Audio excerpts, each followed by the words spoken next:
Friends, ഇന്ന് ഞാൻ ഒരു പുതിയ വീഡിയോ ആയിട്ടാണ് വന്നത്. ഞാൻ ഇന്ന് കല്ലുമ്മക്കായ് ഫ്രൈ ആക്കാൻ പോകുകയാണ്. കഴുകി വെച്ച കല്ലുമ്മക്കായ്, അതിലേക്ക് 1/2 സ്പൂൺ ഉപ്പ്, 1/2 സ്പൂൺ മഞ്ഞപ്പൊടി, 1/2 ഫുൾ മറങ്കിപ്പൊടി, ഫുൾ കുരുമുളക് പൊടി. അത് ഇനി കുഴക്കുക. അതിലേക്ക് അരച്ചു വെച്ച ഇഞ്ചി പേസ്റ്റ് ഇടുക. ഇനി കറിവേപ്പില ഇടുക.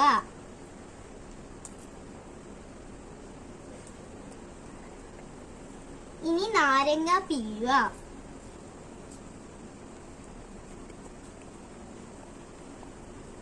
ഇനി കുഴക്കുക.